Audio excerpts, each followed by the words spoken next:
That's the corrupt problem black man have. And they ask me all the while, who you talk so strident and defend the black man, but yet you deal with yours. I said, you know why? If I have up the white man for my enslavement of slavery 20 times, I have up black man 220 times. You know why? No black man no run down, no white man no run down, no black man when they take the ship them to Africa. No white man no run down, no black man and sell him to the white man. A black man run down black man and send them to the white man.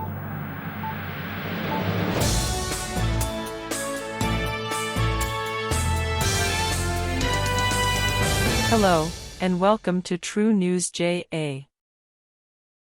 Christmas in jail for alleged SSL fraudster, Jean-Ann Panton.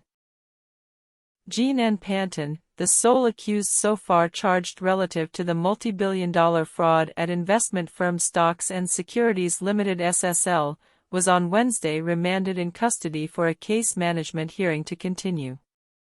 Panton appeared via video link in the Home Circuit Court in downtown Kingston. The same morning the Financial Investigations Division FID issued a statement in which it disclosed that more than 200 affected accounts and a staggering $30 million have been attributed to fraudulent activities among SSL clients' funds. The FID said the probe so far has detected potential criminal and regulatory breaches involving both the company itself and individuals associated with it, which are distinct from the ongoing court case related to Panton. In court on Wednesday, prosecutors advised that its case relative to the 21-count indictment against Panton, which is dated February 17, 2023, is complete. Panton's attorney, Sylvester Hemmings, acknowledged receiving disclosure, but told the presiding judge that he would need between 3 and 4 months to examine the documents. During that time, Hemmings said he will take further instructions from his client. Consequently, Panton was remanded in custody. She is charged with numerous breaches of the Larceny Act, the Proceeds of Crime Act, POCA, the Forgery Act, and the Cyber Crimes Act. The ex-SSL employee has been denied bail twice, the latest of which was on April 20, 2023. Panton, who has more than 20 years of financial service experience, had reportedly confessed to taking money from clients' accounts without their consent. Sprint legend Usain Bolt is among the more than 200 investors who have been impacted by the fraud. However, despite the magnitude of the alleged fraud and numerous appeals, the FID said it has only received 23 official statements from affected individuals and entities. Investigators have not indicated whether the retired sprinter is one of the individuals who have given a statement to them. A man was shot dead and his 2 children, ages 8 and 4, were injured during a gun attack at their home on Upper Oxford Street in Hannahtown, Kingston on Wednesday morning. The dead man has been identified as 55-year-old Mark Mackenzie. The children, both students, have been admitted to hospital. Reports reaching Observer Online are that around 3 a.m., several men armed with guns entered the yard and went to the house of the now deceased, who was asleep in bed with the children. They reportedly then opened gunfire, hitting them. Mackenzie, the police said, received gunshot wounds to the face and chest while the children were shot in their legs. All 3 were rushed to hospital, where the father was pronounced dead. The children were treated and then transported to another medical facility. Once again, we have seen the senseless killing of another citizen within the Hannahtown community. And what is most frightening about this one is the fact that 2 children, one 8 years old and the other 4 years old, were shot and injured in this incident. We have theorized that this particular incident is a continuation of the gang feud between criminal gangs operating within the Hannahtown area. We have over time done a lot of intervention work, which includes our stakeholders right across the community. We have for some time seen a fair level of calm return to the space. However, we are now seeing a resurgence of gang activities, which is now affecting our children who are now direct victims of the violence.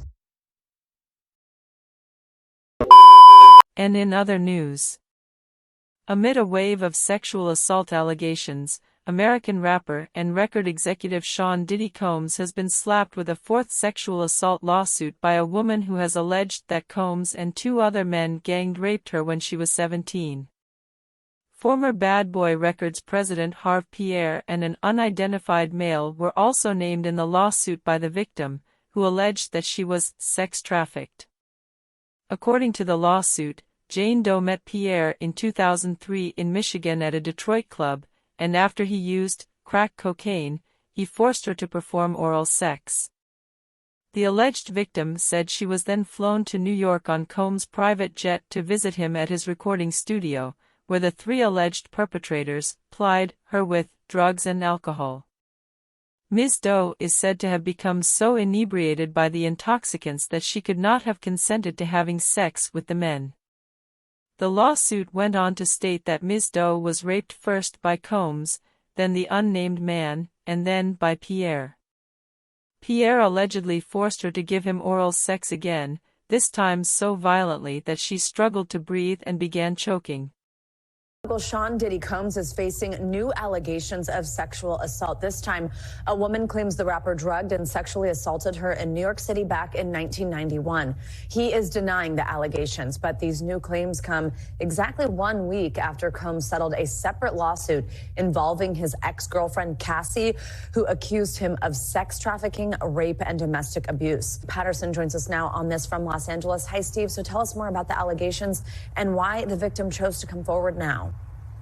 No, Savannah, the allegations are horrific, and if you include not only Sean Diddy Combs but his associates, this is actually the third lawsuit in as much time levied against Combs and his inner circle. This one, as you mentioned, stems from 1991. A Syracuse University college student says that Sean Diddy Combs took her out to dinner, that she was drugged, and that she was drugged for the purpose of a sexual assault, and that she was so drugged that she could not fight back against said sexual assault. There's also the accusation that the sexual assault itself was recorded as a form of revenge porn, and that tape was shown to several people, including a member of the 90s R&B group Jodeci.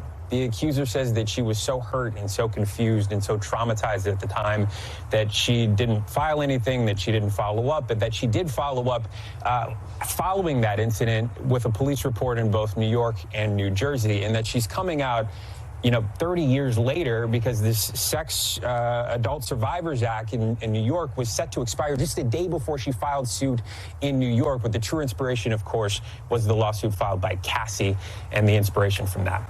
Savannah. And Steve, have we heard any response here from Combs? I mentioned that he's denying the allegations, but anything else specific from him or his legal team?